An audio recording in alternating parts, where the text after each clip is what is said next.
This video may have some anime undertones in it, but for the most part, it's mainly just going to be about what I've been learning over the past couple of months that I kind of want to share with you guys because it has been life changing, and I think that a lot of people can find value out of the information that I've been able to obtain from just listening to other people's knowledge, expertise, skill sets over the past couple of weeks/months.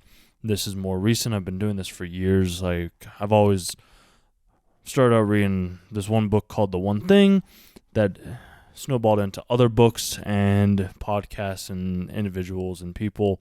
The knowledge has just kind of accumulated over the years, and I've gotten to the point to where that knowledge has finally started to all compound upon itself, and everything is just making sense in ways that I never really expected it to. And I want to share my experiences with you guys through a couple of stories that have happened the other day, and it's been some trial and error. I'll say that to begin with, just because I wanted to see if there was some legitimacy behind it. And now that I'm seeing that there is, I don't think I can look at the world the same way any longer. I believe the world is still the world, don't get me wrong, but I'm starting to understand that we have a lot more control over our environment and the world around us than I think we originally presumed that we did. The other day, this past weekend, I was like, I'm going to take a bike ride, and I'm going to be gone all day. I'll just ride around town. I'll figure it out. No plan, no goal, no destination, no end in sight of where I needed to be. It was just like, let's just go, take a ride. Wherever my body feels like going is where it's going to go. And this is exactly what happened. I got on the trail. I was like, let's make a right turn here. Let's go this way. Let's do this. Let's go here. Let's go there. And a little bit of backstory for this as well, too, is with my bike, I have a mountain bike right now, and I've been trying to sell it, or I guess I've thought about selling it. And there's this guy I've been listening to, Neville Goddard. And Neville Goddard he's kind of like an Alan Watts, which if you don't know who Alan Watts is as well, he was a Western philosopher. Neville Goddard is more of a religious figure, I would say, but not in the ways that you would assume a religious figure to be. He's more of a imaginist, opportunist, creative. He's somebody that believes we are God ourselves and we have the power to do anything that we set our minds and our imagination to. And I'm going to be coming back to that idea and kind of explaining a little bit about it, because that's what this whole video centers around, essentially. I was listening to his lectures, and I was like, what's the worst that'll happen? The worst that happens is nothing actually comes true. Nothing is actually truly seen. Nothing actually really transforms. It's just over the past couple of days of me imagining, at first I was like, okay, I'm going to imagine myself holding a lacrosse ball, because in one of the lectures that he was talking about, he was like, okay, imagine yourself holding a baseball, but I didn't see a baseball. I saw more of a lacrosse ball, and I was holding it and I was feeling it within my hands, and it felt as if it was real. You can kind of look at it this way: is when you are afraid of something, say you're out in the ocean, you're swimming in the ocean, or you're swimming in a lake, or you're out in the woods, your mind plays tricks on you. You think that there's going to be a shark or a jellyfish or a turtle, something that could possibly cause you harm, or there might even be a Bigfoot. There's bears, there's bobcats, there's lions. There's things that can attack you, and when that happens, your heart rate will start to impact it. Just take this simple exercise with me really quick. Sorry about that. Just take this simple exercise with me real quick, and I want you to close your eyes for a quick second. Imagine yourself in the middle of the woods or the ocean, whichever one terrifies you the most. Imagine yourself floating in the middle of the ocean. Nobody is out there to help you out. Or you're in the middle of the woods and you are completely stranded. You're lost. It's starting to become nightfall. You wandered off the trail in the wrong way, and now you're like, I have no place to go. The mind has two ways of reacting to this. Only two. There's no more, there's no less. There's two ways that it can react. One, it's going to initiate fears that you are creating within your own head because you are scared of what can become. And that fear is going to set you down a path of destruction of self-fear, self-condemnation. It's basically going to ruin everything that you have. And the second one is you could look at it more in a positive way of like, yeah, it's starting to become nightfall, or, I'm in the middle of the ocean. There's going to be a ship coming up anytime soon, or somebody's going to shine their light and be like, hey, I see you over there. Are you okay? And you're like, no, I actually need some help. Like, can you guys help me out? And you do this by imagining this within your own head. If you truly believe and understand that somebody is going to come and save you, that person is going to come and save you. No matter where you're at, no matter what you're doing, no matter what you are, no matter the situation that you're in, that person is going to come and save you. As long as you feel as if you are truly experiencing that moment in this given point in time, it is going to happen. I can vouch for this because, as I was saying, I was trying to sell my bike. My bicycle is a mountain bike. It's a bike that I am wanting to sell so that I can have a road bike. And I am on the fence with selling it. It's like, yes, I would like to sell it, but also at the same time, it's like, I don't, because it's my very first bike. It was a great bike. So I kind of just put out the feelers into my own mind of like, let me just see if anybody's even interested in my bike. So on my bike ride that I took yesterday, one of the guys I ran into was like, yeah, I'm looking to buy a bike. Because his old mountain bike, or his bike that he has, is just a normal, standard mountain bike. It's a hardtail, so he has suspension up front. It's not it was a good bike, don't get me wrong.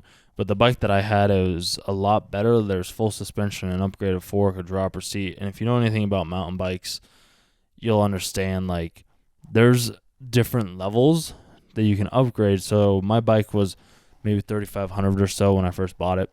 And the guy that I put it out into the universe was willing to be interested in buying the bike. I had never met this dude before. I just rode up to a random hill and I was sitting on a bench and I started talking to one guy and then I started talking to another guy. And then all of a sudden, he's like, hey, this is a nice bike. I was like, yeah, take it for a ride, send it around. He's asking me how much it is, like how much does one of these things go for? And with me being in sales and understanding like, hey, this is a buying signal, and I kind of ruined the sale because I should have just straight up been like, hey, what do you think this bike is worth? And then let him say his number instead of me telling him what I originally bought it for. And that's a mistake. And that's the imagination can change the past and it can change the future. And I'll touch on that as well. The mistake that I made was I just didn't ask him how much he would pay for it, but he was still riding around and I had never, up until this point, there's never a time where I was like, I want to sell my bike, I want to do this, or I want to get rid of this so that I can buy something brand new. And I ended up ruining that sale on purpose, and I know why I did it, and I've done this at work as well too. And it's just kind of a way for me to be like, hey, is this legit? Because there's other times where it's like I'll close a deal, I'll make sure it happens. Like there's no issue there whatsoever. But it's very strange to say that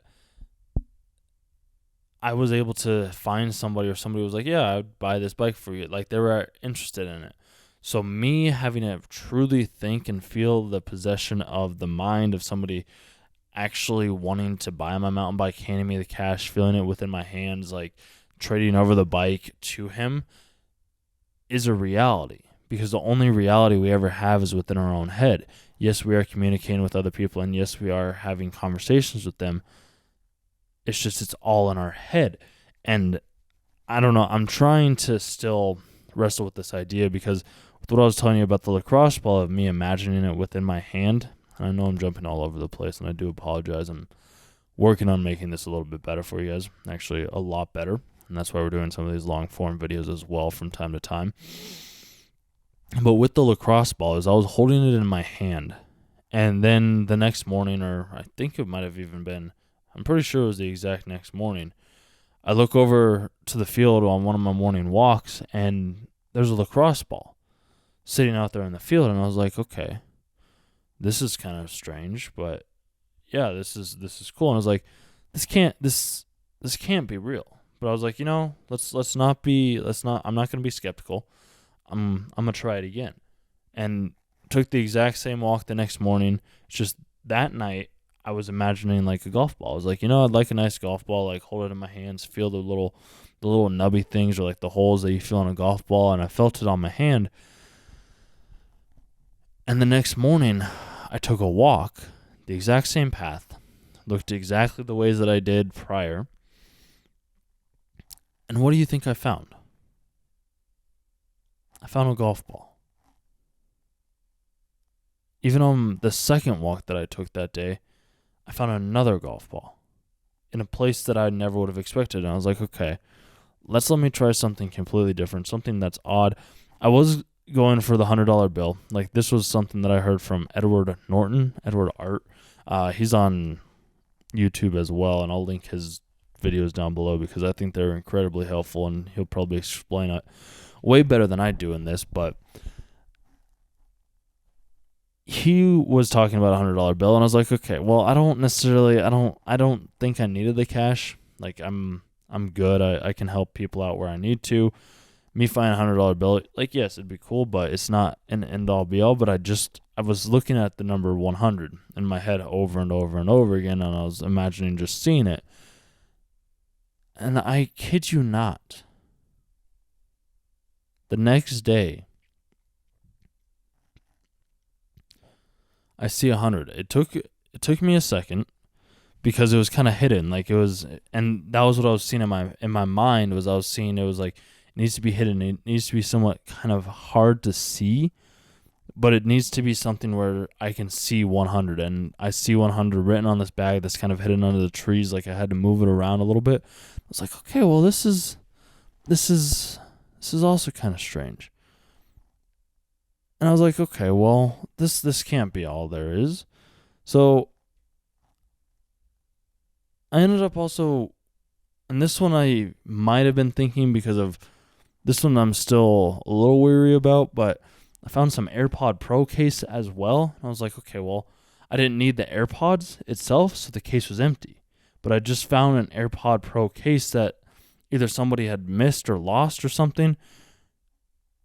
It was very bizarre. And I was like, okay, well, now there's another thing. So on my bike ride, when I was riding, I was kind of like, you know what? Let me just ride around. Like, wherever I need to go, I'm going to ride around. And whenever I needed to go to the bathroom, regardless of where I was at, if I took a right or if I took a left when I needed to go, there was an outhouse, like a porta potty, just sitting there for me to use. And I was like, what are the odds? And it wasn't in like a normal construction area. Like, it would be in a nice neighborhood, and there would be multiple ones of them too. I was like, what are the odds of me finding an outhouse in this neighborhood when I turned, or a porta potty when I turned? And then there one is. And so I go to the bathroom in there, and I was like, okay, this is actually really nice. And then there was another one, because I was like, this is crazy. And then all of a sudden another one pops up too. And I'm like, what? And some people might say, and this very well could be the fact, but maybe this is their way of being able to justify how it is because it doesn't sound as absurd. It's the whole notion of, like, when you start thinking of something, you see that thing everywhere. So people talk about seeing a car. Like, let's say you're looking for a brand new Porsche 911, or you want to buy a brand new sports car. Like, everybody starts to talk about that, or you start thinking about it, and then all of a sudden, you'll see them on the road all the time. It might not be that many, especially if it's a rare car and you want to stand out amongst the crowd. You'll occasionally see them sprinkled in everywhere else. It's the same thing with a Ferrari, a Nissan, a Rogue, a Jeep, whatever car, whatever thing that you imagine, you'll start to see more of it because you're starting to focus on that subject or on that idea of what it may be. And I think it's the same thing, and that's why I believe that once you start to think about it, it does become reality, because our thoughts are our reality, and our minds are just or I guess our bodies are just experiencing what our minds think. So if you think that you are ruining a relationship, then you probably are. If you think that you are being the best boyfriend ever, then you probably are. It's essentially just persistent in the assumption that whatever you believe is true is true.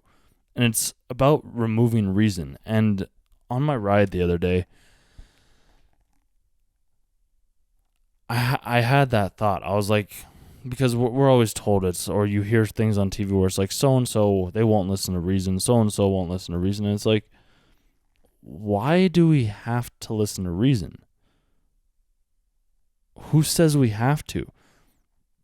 People thought it was impossible for somebody to run a sub 4-minute mile. The reason was they didn't think that it was possible. But then somebody broke that record because they had the vision in the side of their head first. That's like, you know what? I'm going to run faster than anybody else ever has beforehand. I'm going to beat this record. I'm going to show that it's possible. And once somebody sees that it's possible, everybody else does the same thing too. But it had to start with the idea in that one person's head prior to that happening. It's the same thing with everything that we do. We have to have the thought. People that wanted to buy, the Wright brothers, they wanted to have a plane. They wanted to be able to fly in the sky to be able to show everybody that flight is possible. People then created helicopters, drones, other flying objects that defy the rules of gravity. Time is also nonlinear because you can go back, and this is a concept in NLP, neuro-linguistic programming, and I am more than happy to have a one-on-one conversation with you as well about this, because I think there is a lot of value to be had in NLP. Is essentially it's you going back into your own memory and changing that memory to be the way that you wanted it to be, so that the next time that similar situation arises, you'll be set. And I have a story for this as well too. Is I was at a bar and I was getting drinks. I didn't have much food, so I was pretty drunk that night. Like I had experienced what I needed to experience. I was having a good time. Like I was sitting by the bathroom, and I really needed to go to the bathroom actually. And there's a long line. It was like 2, maybe 3 doors. They're all family restrooms.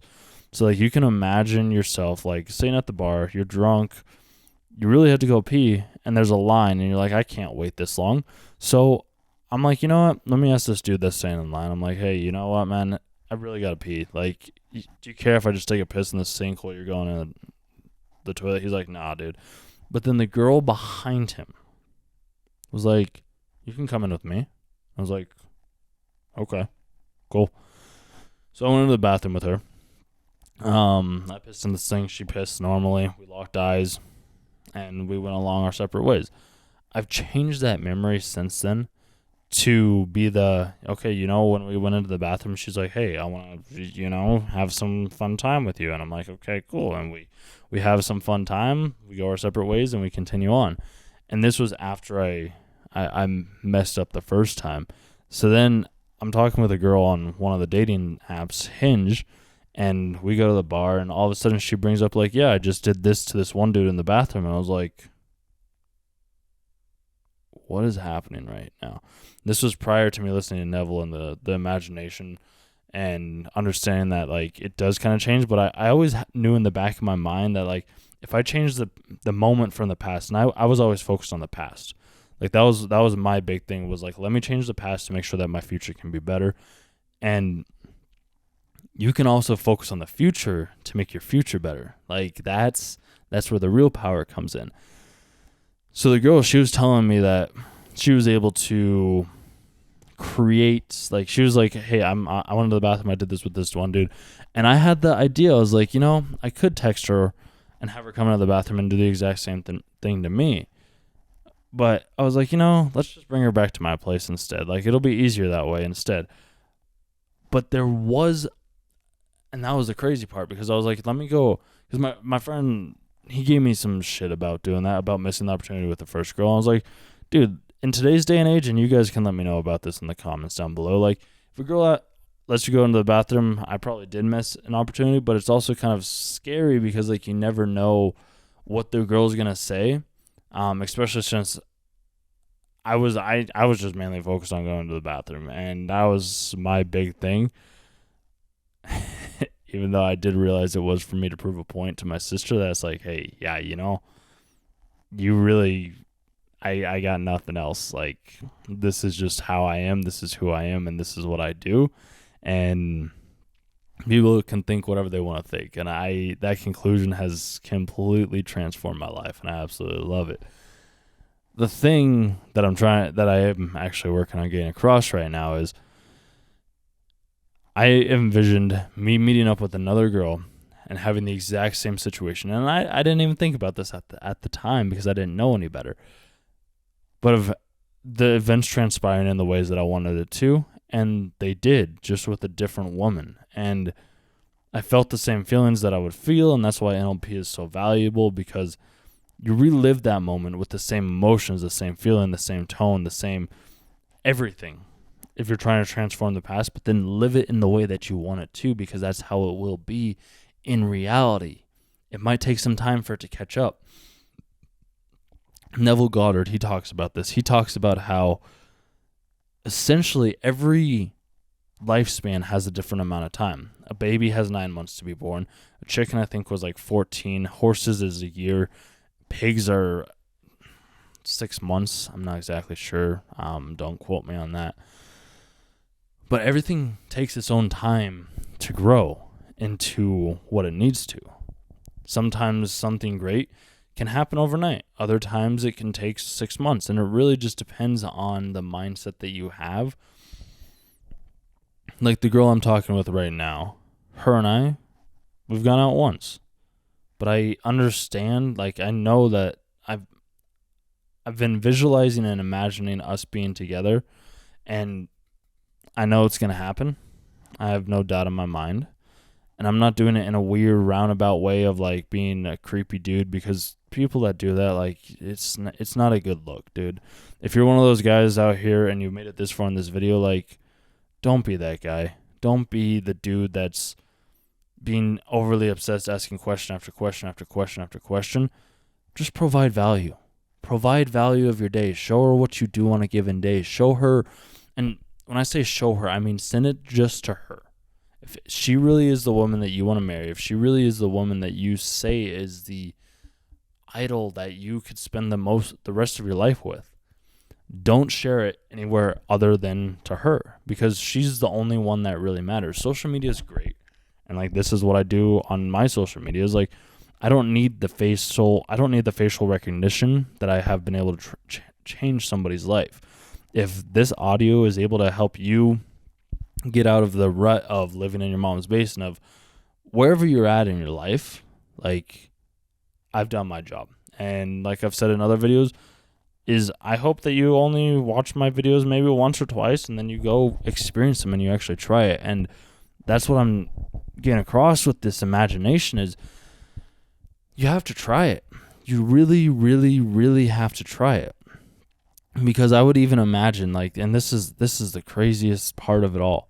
Like, when I was on my ride the other day, I would imagine, so like, cars would be out in the crosswalk, as most cars are, and then I would imagine in that split second, like, this car moving back in out of my way, so I wouldn't have to go around and in front of him. And you know the crazy part about that? The cars moved every single time, except the one time that I didn't think of it. It didn't move. There was another opportunity where these kids were walking across the street. They screamed, and then they did a little dance in the middle of the road. And I was like, what are the odds of that happening? Because I thought they were just going to walk, but they literally was like, ah! And then they did like a little dance in front of the cars. And then they continued on as if nothing had ever happened. And when I was sitting there, I was thinking, I was like, I'm just curious as to what these kids are going to do. Are they just going to walk across the street, or are they going to do something? They did something. So I was like, okay, this is also kind of strange. I was also wanting to see, like, I needed some insight from a married couple with, and I probably should have talked. I did miss one other opportunity, and I know this as well. And that was because I was looking at something which I'll touch on in a second. But yeah, it was like, I wanted to talk to a couple essentially, like, that had dogs, and ask them, like, how'd you guys find the success in your relationship that you have? Because I'm working on doing the exact same thing with the woman that I'm talking with right now, and I am under the assumption that she is a real woman. She's not somebody that's just trying to play around, mess around, to have just a good time. Like, she's genuinely wanting to build a real life, and that's why I am putting in the time and effort that I am, because I can see that a real woman is, you have to chip away. You can't just expect it to just go smoothly your first time, which I have no issue with that. None whatsoever. I'm happy having to wait. So that's not an issue for me. Me doing what I do to be able to be with her, at least show her what I'm doing, like, that's all that really matters to me. And the couple that I ended up pulling up on, like, these dogs, dude, dogs and birds. I'm going to touch on this in a second, because dogs and birds, bro, these two are, I don't, like, it's crazy. So, and I was talking to my sister about this last night too, so essentially the couple that I ran into when I was on the road biking, like,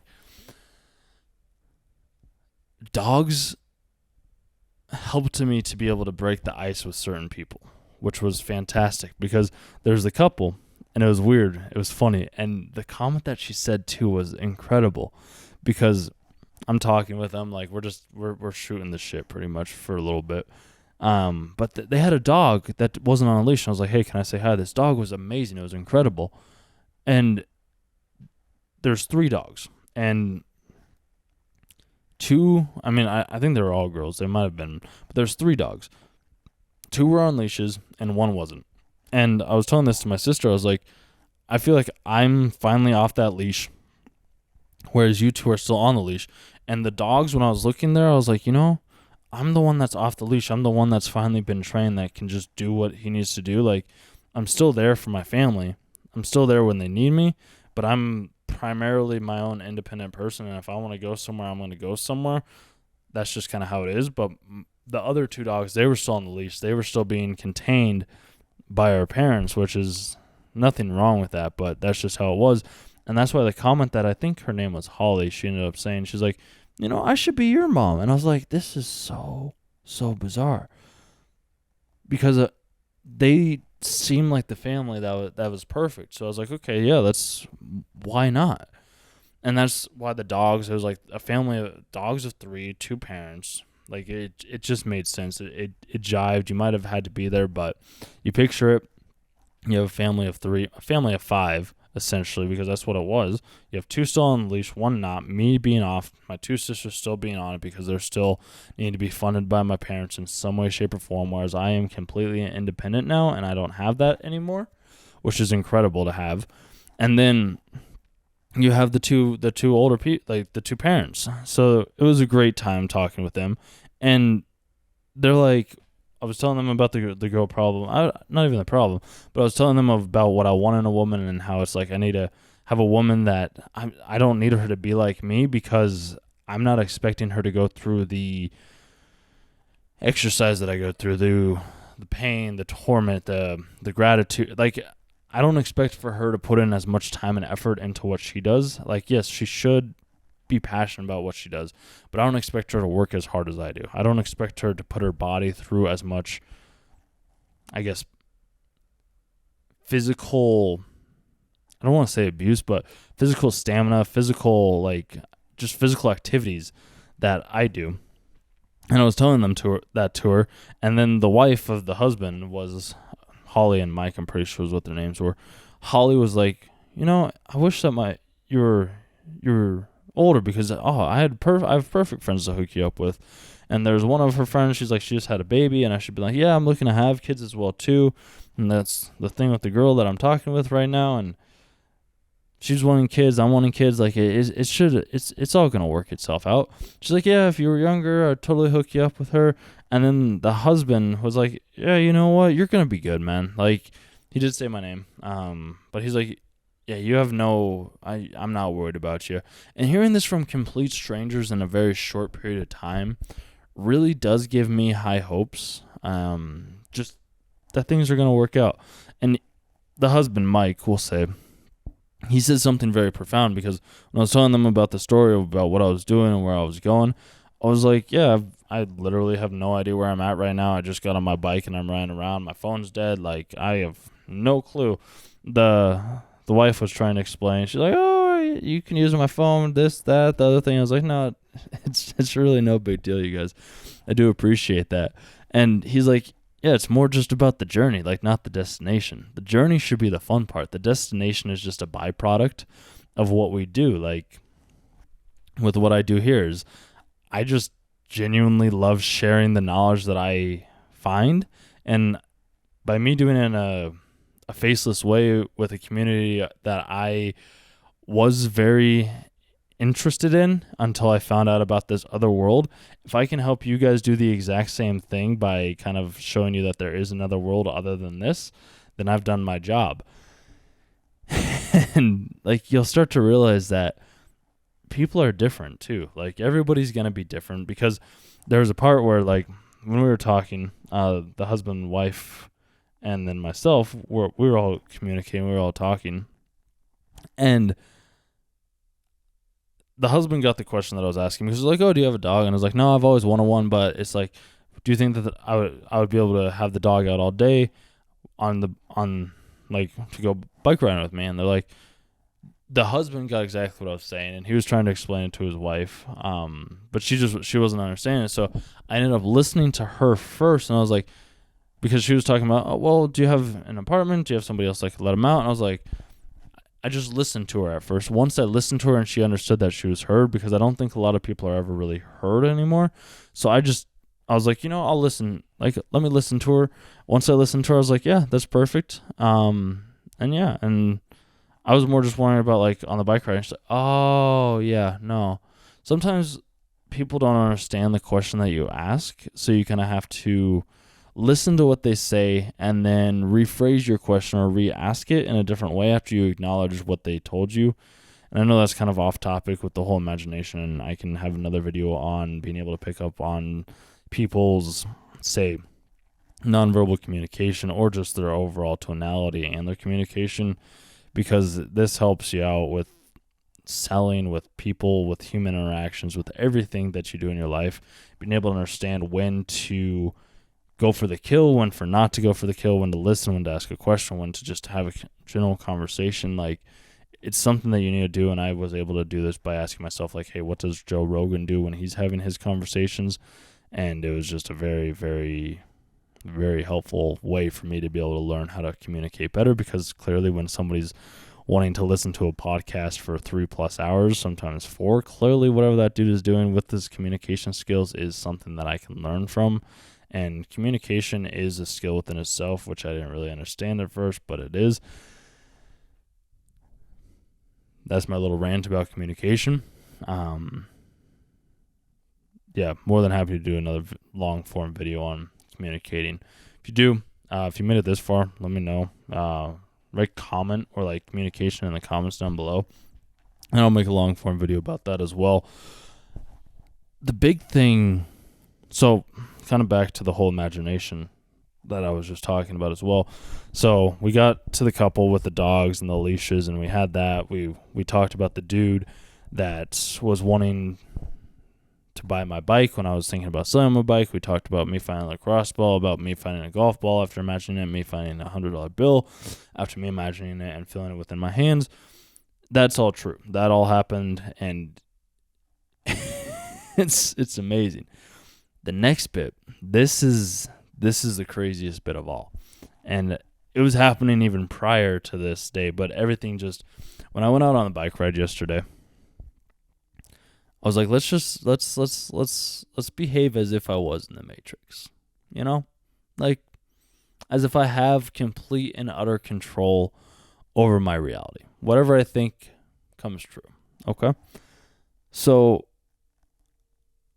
there was times when the cars would stop. Every single car. If I wanted the light to turn red, I'd make the light turn red. If I wanted the light to turn green, the light would turn green before I got there. The cars would start up after I started moving. The cars would slow down if I needed them to slow down when I needed to pass. The cars would even sometimes, like, I was like, let me test this.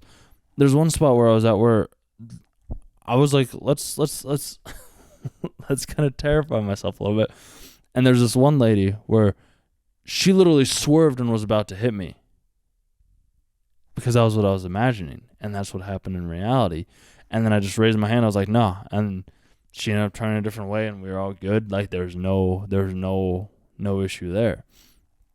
So the cars, and I had the control over them. I had the control over the lights. I had control over my body, over the feelings that I was feeling in ways that I had never experienced before.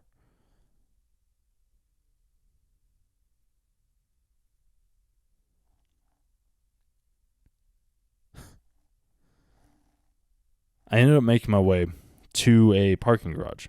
And this is where I started to come to the reality that what I was thinking was true, and with the analogy that I gave earlier about the being trapped in the woods or being trapped in, say, the ocean.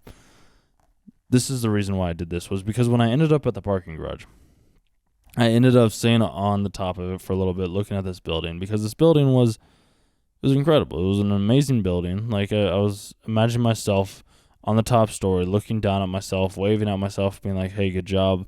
You keep staring up and imagining you being here, because eventually you will. Like, you'll be at the top. You'll be on the top floor. Nobody's going to question that whatsoever. And after I did that, after I did my imagination of in the future, I ended up meditating after that, just on the top of the parking garage, under the shade for a little bit.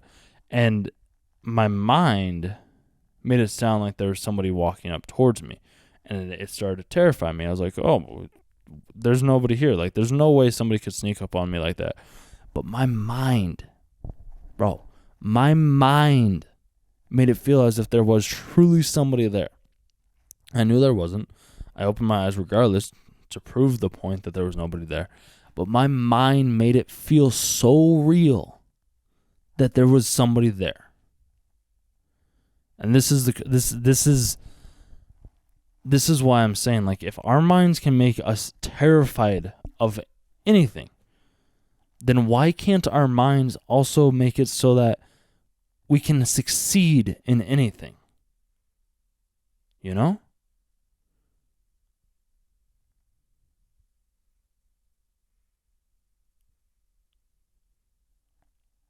Is an unrelenting belief and faith that it will come true. And something, after I was having the conversation with my sister, she was saying she was doing this at once too, but she became too powerful and was like, she was getting everything that she needed. And I was like, why is that a bad thing? Why can't I have everything that I want? Why can't everybody have everything that they want? Most people that watch this video, they might not act on it, which is cool. Like, that's fine. If you don't want to live the world, if you don't want to live in a way that is immaculate, and that is something else that I found out is, it's a strategy that people, and it's off the type of imagination. This is more sales tactic, and I can go more in depth on this as well in another video as well. Doing the takeaway, you have to do the takeaway right if you're really going to do it. And what I was just doing right there is partially the takeaway, but I'm trying to eliminate the takeaway and, I guess, sell the idea in a different way, shape, or form that is possibly more valuable, because the takeaway's never really been it was at first, but once I understood it, and I guess, yeah, we'll touch on that later. Well, yeah, the takeaway can be useful. It just really does depend on how you use it. You can't just give a normal, like, oh, well, if you don't want to do this, that's fine. I completely understand. It's got to be like, hey, if you don't want to do this, like, that's fine. It's your life. It's your money, like, that you're putting on the line. Like, you could be living a completely different life. But I get it. Like, not everybody wants to take the risk. Not everybody is able to try something new and realize that this is going to have a much higher impact on their life. Like, I understand it. Like, not for everybody.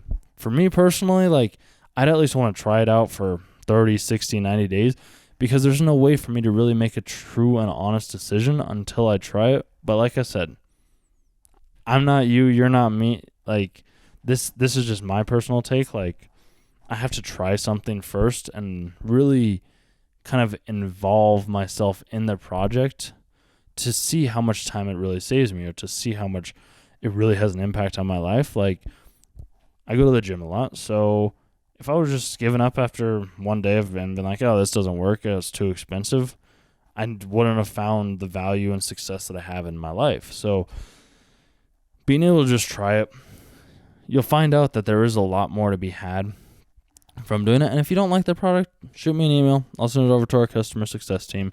They'll make sure that you get back on the old version of payments that you were on beforehand, or get back to how you were prior. And yeah, it'll be fine. But that's how you really do a takeaway. And I know that's also off the topic of the imagination, but kind of what I was saying was, my sister said she was becoming too powerful, and why I think that you do need to try it. Like, just try it. What's the worst that'll happen? Your life doesn't change? Okay. You're not any worse off. Or, on the flip side, your life changes. Your life gets so much better.